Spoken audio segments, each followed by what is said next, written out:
오늘은 출애굽기 34장에 나오는 하나님의 성품에 대해서 공부해 보도록 하겠습니다.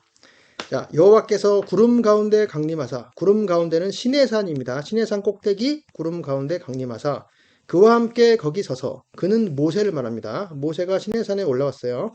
그와 함께 거기 서서 여호와의 이름을 선포하실세. 여호와의 이름을 하나님께서 본인께서 선포하셨습니다. 그리고 다음 구절이죠. 여호와께서 그의 앞으로 지나시며 선포하시되, 이제 그는 모세죠. 모세의 이제 얼굴 위로 지나갔습니다. 앞이 이제 얼굴이거든요. 모세의 얼굴 위로 지나시며 이제 지나셨습니다. 지나가시며 선포하시되, 여호와라 여호와라. 하나님의 이름이죠. 여호와의 이름, 여호와 여호와를 선포하시고, 그 다음이 이제 자비롭고 은혜롭고, 그리고 노하기를 더디하고 인자와 진실이 많은 하나님이라, 이렇게 자신의 성품을 소개하셨습니다. 자, 여기서 자비롭고 은혜롭고를 이제 봅시다. 공부합시다. 자세하게.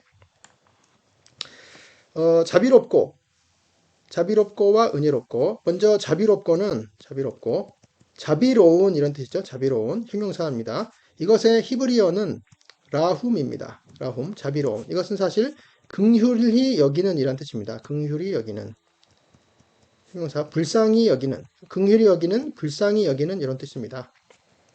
예, 형용사고, 이것의 명사형은 라함입니다. 라함. 자, 라함은 이제 긍휼이죠. 긍휼한 마음을 말합니다. 동사도 있습니다.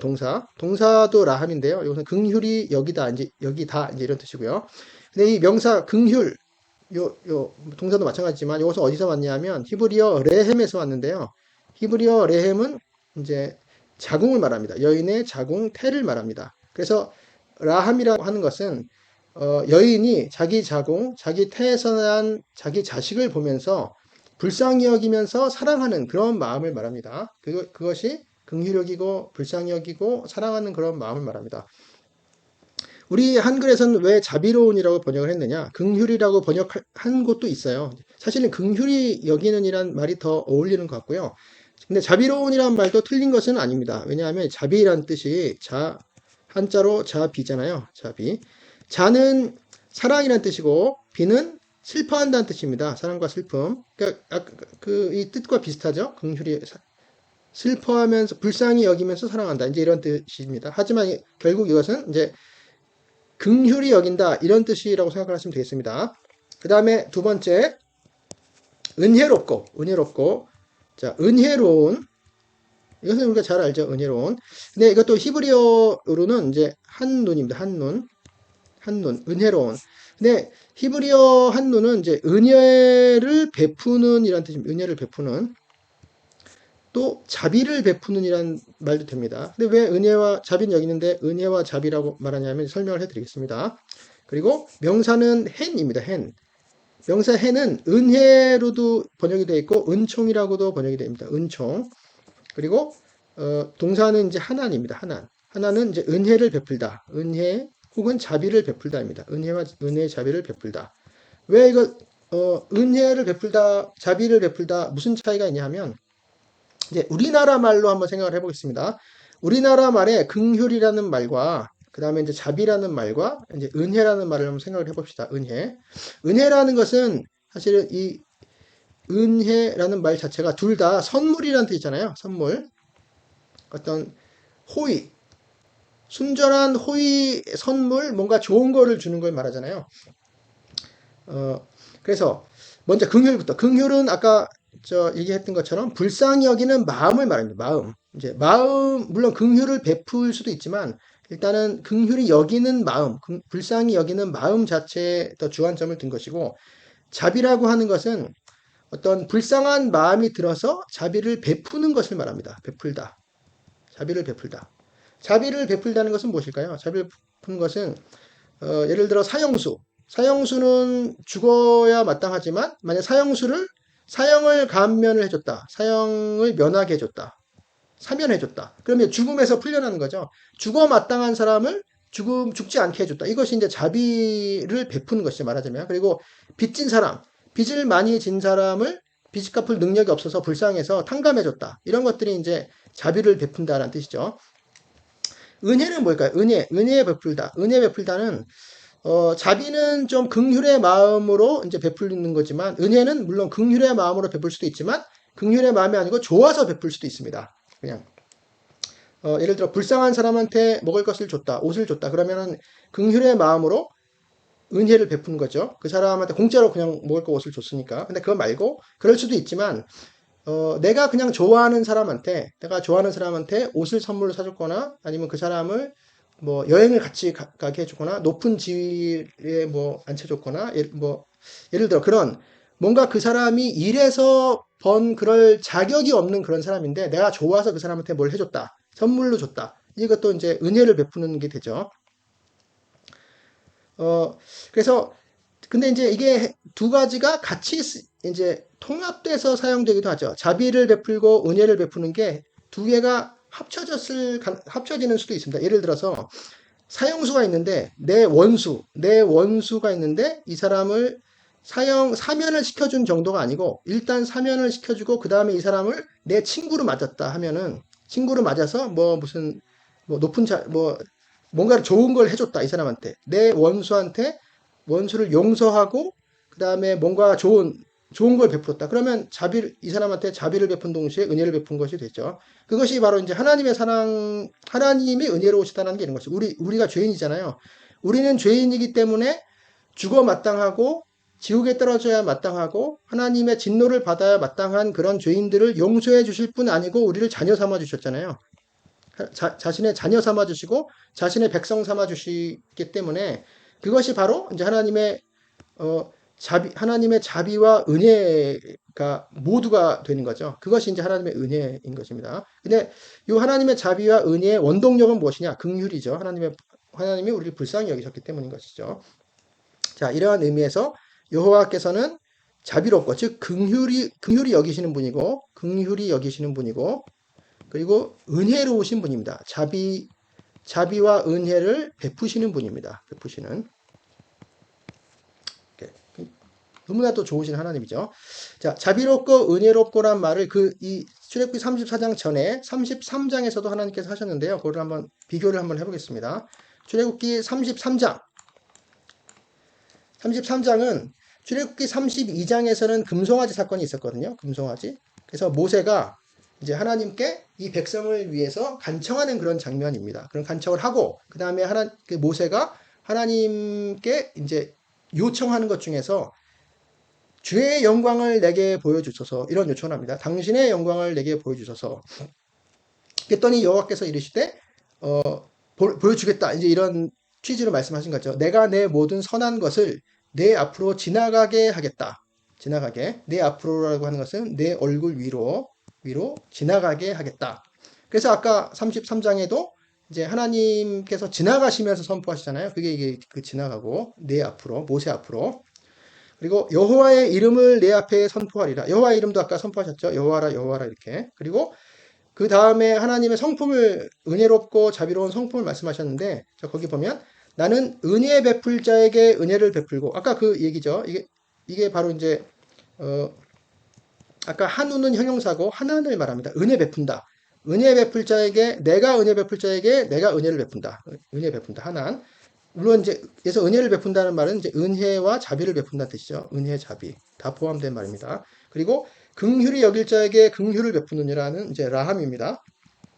아까는 자비로운이라고 했죠. 라훔이. 근데 여기서는 라함을 긍휼을 베푼다 이제 이렇게 번역을 했어요. 근데 사실 앞에는 똑같은 말이 긍휼히 여길 자에게 내가 긍휼히 여기는 자에게 긍휼히 여길 자에게 긍휼을 베푸느니라고 되어 있잖아요. 베푸느니라도 이제 여기느니라 라고 해석하는 게 더 나을 것 같습니다. 그래야지 앞뒤가 이제 맞고 일관적으로 번역이 되는 것이죠.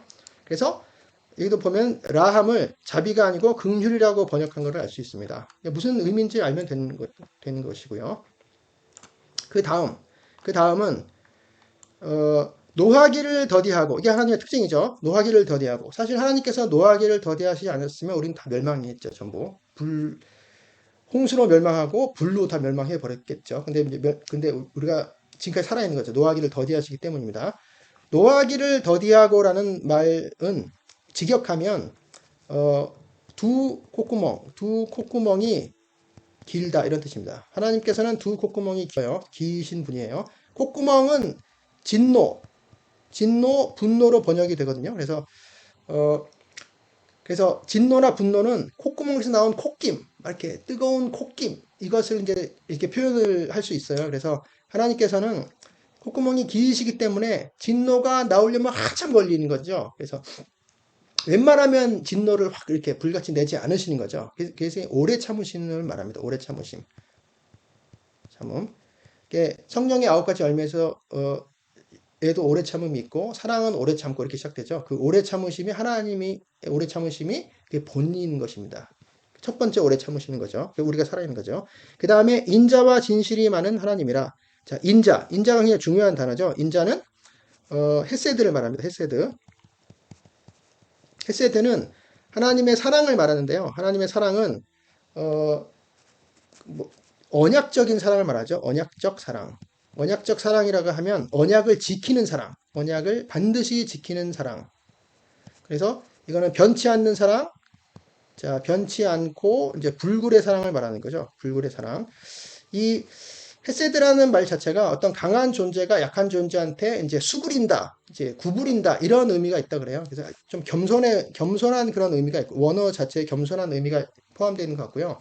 그다음에 이 언약적인 사랑이라고 하면 이 언약을 사실 하나님과 백성 사이 언약을 맺었는데 백성이 언약을 깼거든요. 그러니까 하나님은 이 언약을 지키실 필요가 없는데도 불구하고 그 하나님의 호의를 받을 자격이 없는 그런 죄인들한테도 자신의 그 좋으신 그 언약적인 그 사랑을 끝까지 포기하지 않으시고 그것을 패하지 않으시고 끝까지 사랑하시는 그 사랑을 말합니다. 언약적인 사랑. 하나님의 헤세드 때문에 하나님이 사랑할 자격이 없는 죄인들을 사랑하시는 그 사랑이 바로 하나님의 특징이고, 그래서 우리가 살아있는 거죠. 하나님의 사랑을 받을 수가 있는. 그래서, 인자, 그 다음에 진실은, 히브리어로 에메트인데요. 에메트라는 말은, 동사 아만에서 나왔고요. 아만은 이제 굳세다, 이런 뜻이에요. 굳세다, 든든하다. 구세다 든든하다. 그래서 믿는다 이런 단어가 이제 아만이죠. 여기서 이제 아멘과 이제 연결되는 아멘은 진실로 그러합니다라고 할 때 우리도 사용하는 아멘. 그래서 아만 믿는다, 든든하다, 굳세다. 그래서 거기서 에메트니까요. 이거는 굳셈을 말하죠. 굳셈도 말하고 뭐 믿음도 말할 수 있고요. 그 신실함, 성실함 뭐 다 됩니다. 신실함, 성실함, 충성 같은 것도 되고요. 그다음 진실도 되고 진리도 됩니다. 이것은 굳고 든든하기 때문에 오래 가는 것이고 변하지 않는 것을 말하는 것이죠. 믿을 만한 것을 믿음직한 걸 말하는 것이죠. 그 진실. 하나님께서 진실하시고 진리이시고 변하지 않으시는 진리이시죠. 그 인자와 진실이 많은 하나님입니다. 그래서 어떻게 보면 헤세드도 지키고 언약적이고 변치 않기 때문에 성실한 사랑이라고도 말할 수 있죠. 성실한 사랑. 그래서 인자와 진실은 어떻게 보면 연결이 되는 것입니다. 꼭 서로 각각 구별되는 것 같지 않아요. 성실하시고 신실하신 사랑이죠. 성실하고 신실한 사랑. 자, 그 다음에 인자를 천대까지 베풀며, 자, 인자가 요 인자죠. 인자하심. 헤세드를 천대까지 베푼다. 천대까지 베푼다는 게 지킨다는 뜻입니다. 지킨다. 인자를 보호한다. 천대까지 인자를 보호하고 지킨다. 하나님의 인자는 변하지 않으시는 거죠. 천대까지라고 하는 것은 사실은 끝없는 것을 끝없음을 말하는 거죠. 끝없음 영원. 그러니까 999대 그다음 1000대 그 1001대는 아니다. 그런 얘기가 아니죠. 끝없는 걸 말하는 거죠. 영원한 것을 말합니다. 하나님의 인자는 영원하신 것입니다. 근데 하나님은 심판하시는 하나님이에요. 일단 인자를 베풀고 악과 과실과 죄를 용서한다. 이것이 이제 하나님의 인자하심이죠. 용서하시는 하나님인데 그러나 형벌이죠. 형벌을 면하지는 아니하시고 면제하시는 아니하고 아버지의 악행을 자손 3, 4대까지 보응하리라. 그러니까 심판하시는 하나님을 말하신 것이죠. 심판, 두려우시는 하나님이죠. 악과 과실과 죄. 여기서도 한번 생각을 해볼게요. 죄라고 하는 것은 우리가 잘 알죠. 죄는 이제 히브리어로 하타라고 하는데요. 하타는 어떤 개념이냐 하면, 그러니까 A라는 우리가 여기 있는데 사람이 여기 있는데 A라는 지점에 딱 이렇게 정확하게 도달하지 않고 A로 가야 되는데 B로 간 걸 말합니다. B로 간 걸. 그러니까 잘못된 길로 간 거죠. 잘못된 길. 잘못된 길, 그리고 목표를 도달하지 못한 거예요. 그러니까 하나님께서 A라고 가라고 했으면 요 가는 게 이게 순종하는 것인데 B라고 하는 불순종했죠. 불순종을 말합니다. 그래서 이 A로 가는 길은 올바른 길이죠. 올바른 길, 올바른 길, 이제 길이죠. 올바른 길, 의로운 길을 말합니다. 의의 길을 말하는데 이 B로 가는 건 잘못된 길, 벗어난 길, 길 잃은 것을 말하죠. 길 잃음, 그리고 불의를 말하죠. 불의한 길. 불의한 길. 이 불의한 길로 가는 사람이 불의한 사람이죠. 올바른 길로 가는 사람이 의로운 사람이고 의인이죠. 이게 의인. 순종하는 사람이고. 그러니까 하나님만 섬기고 경배하라고 했는데 하나님 안 경배하고 이방신을 섬기고 경배하고 자기 자신을 욕망을 섬기고 경배하고 그런 것들이 이제 불순종이죠. 말하자면 죄죠. 이것이 죄입니다. 죄의 개념입니다. 죄. 그 다음에 과실이라고 하는 건 히브리어로 페시아를 말하는데요. 페시아는 뭔가를 사실은 과실이라고 번역할 수도 있지만 범죄라고 번역하는 것이 나을 것 같습니다. 뭔가 범한 거예요. 그러니까 요 길 안으로만 가라라고 했는데 요거 안 가고 요거를 이렇게 딱 넘어간 겁니다. 요 선 넘은 걸 말하는 선 넘음.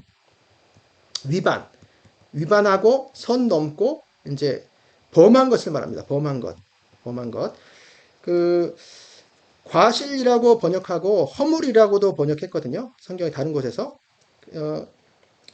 그가 찔림은 우리의 죄악과 우리의 허물을 위해서 그가 찔리고 채찍을 맞고 뭐 그런 얘기가 있잖아요. 그가 찔림은 우리의 허물을 인함이오죠. 그래서 허물이나 과실은 별거 아닌 것처럼 보이지만 이것이 사실은 범죄고 반역을 말합니다. 반역. 하나님께 반역한 걸 말하거든요. 그게 심각한 거죠. 이게 과실도. 그다음에 악은 죄악을 말하거든요. 죄악이라고 하는 것은 이제 구부러진 걸 말합니다. 그러니까 올바른 것, 올바른 것, 올곧은 것, 똑바로 된 것, 올곧은 것, 똑바른 것에 반대되는 것과 반대된이 아닌 이제 구부러진 것, 구부러지고 삐뚤어진 것을 말합니다. 구부러지고 삐뚤어지고 뒤틀린 것, 구부러지고 비뚤어지고 뒤틀린 거 이런 거는 쓸모가 없는 그런 것들이잖아요.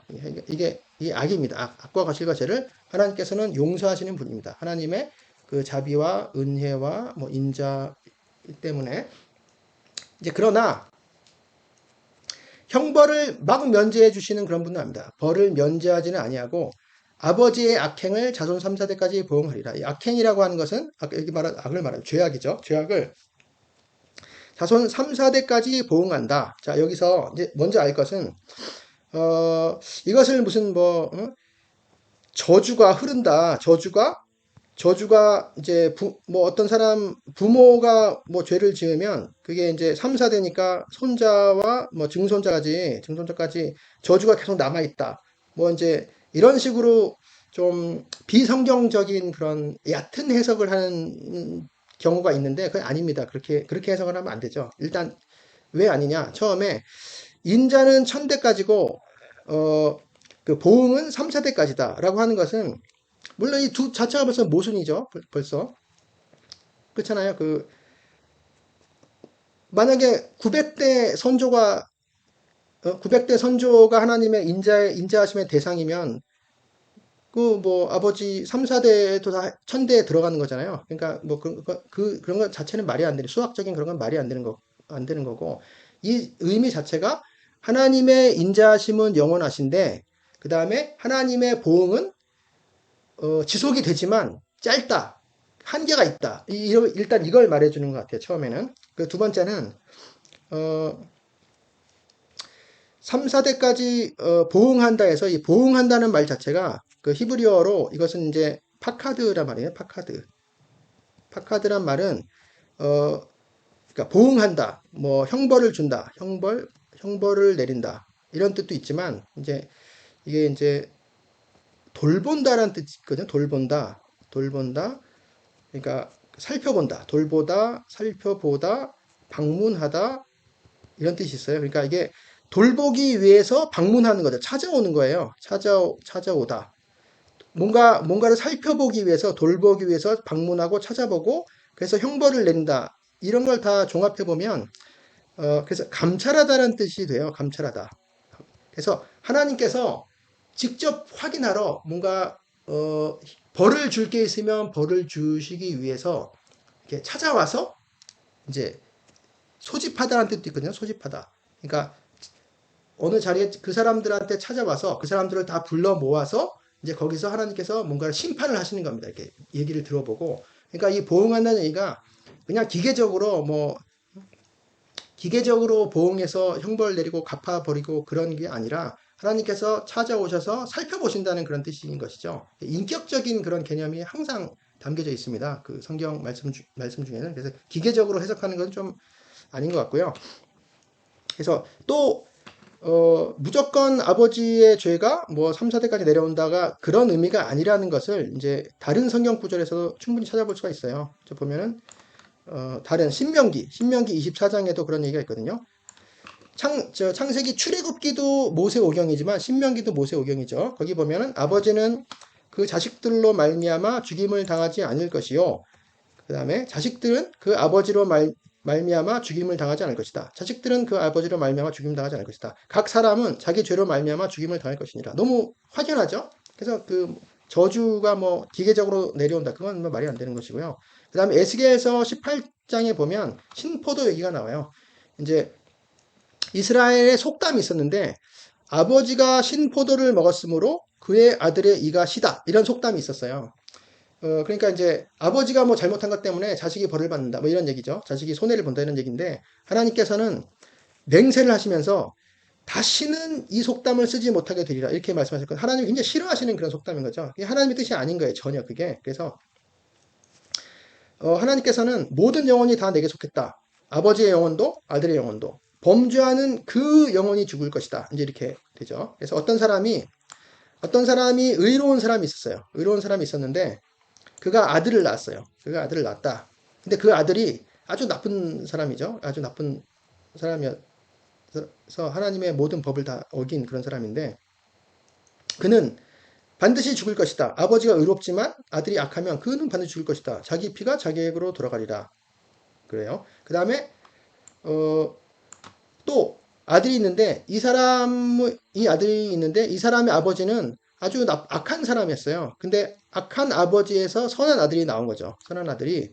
그래서 그 선한 아들은 아버지와 달리 내 규례를 지키며 내 율례를 행했다. 그랬더니 그 사람은 그의 아버지의 죄악으로 죽지 아니하고 반드시 살겠다. 그리고 그 아버지만 죽겠다. 아버지만 죽겠다. 이런 것이죠. 그래서 여기서도 범죄하는 그 영혼은 죽을지라.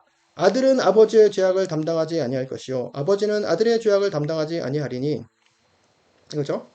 그래서 하나님의 이 말씀하시면서 하나님 무슨 얘기를 하시려고 하는 거냐면 악인이라고 할지라도 악인이 만일 그가 행한 모든 죄에서 돌이켜 떠나 내 모든 율례를 지키고 정의와 공의를 행하면 반드시 살고 죽지 아니할 것이다. 그러니까 누구든지 뭐 아버지가 죄진 뭐 그런 그뿐 아니고 자기 자신이 엄청난 악인이라고 해도 자기가 회개하면 사는 거예요. 그게 하나님의 뜻인 거죠. 하나님은 내가 어찌 악인이 죽는 것을 조금인들 기뻐하랴. 그가 돌이켜 그 길에서 떠나 사는 것을 어찌 기뻐하지 아니하겠느냐. 이것이 하나님의 뜻이기 때문에 그 뭐 저주가 뭐 3, 4대까지 지속된다. 그것은 이제 기계적인 그렇게 해석할 만한 것이 아닙니다. 그리고 그러면 그 해석 자체가 하나님의 인자하심은 무한하신데 그 하나님의 그 공의의 심판은 그 한계가 있다. 한계가 있지만 그 지연돼 보일 수도 있지만 반드시 집행이 된다. 이제 이렇게 해석을 하시면 될 것 같아요. 그래서 그런 의미에서 시편 30편에 보면 그의 노여움은 잠깐이요. 그의 노여움은 잠깐. 3, 4대라고 해석할 수가 있겠죠. 그의 노여움은 잠깐이요. 그의 은총은 평생이로다. 하나님은 이렇게 좋으신 분이죠. 저녁에는 울음이 깃들지라도 아침에는 기쁨이 오리로다. 왜? 하나님의 헤세드 때문에 그렇죠. 헤세드. 하나님의 인자하심. 그의 은총 은혜죠. 그의 은총, 은혜. 자, 요게 이 내용인데요. 여기서 요 출애굽기에 나타나는 하나님의 성품은 성경 다른 부분에서도 엄청 많이 나타나거든요. 그러면서 번역이 조금씩 달라져요. 그래서 그거를 한번 비교해 보는 걸로 한번 공부를 해보고 이제 마치도록 하겠습니다. 자, 민수기 14장. 민수기 14장은 어떤 장이냐면 민수기 13장이 이제 가데스 바네아 사건이죠. 거기서 12 정탐꾼이 가나안으로 정탐했다가 돌아오고 출애굽 당시에 그 열 정탐꾼이 굉장히 비관적인 보고를 해서 이스라엘 백성들이 다 슬퍼하고 가나안 땅으로 가는 걸 포기하고 모세를 돌로 치려고 그러고 하나님께 반역하고 애굽으로 돌아가자고 했잖아요. 이제 그때 하나님께서 백성들을 멸망시키려고 했을 때 모세가 백성들을 위해서 간청하면서 이제 하는 기도입니다. 그때 이제 모세는 하나님의 성품, 하나님께서 자신이 직접 계시하신 하나님의 성품에 의지해서 간청을 합니다. 뭐라고 하냐면 모세의 이야기죠. 기도죠.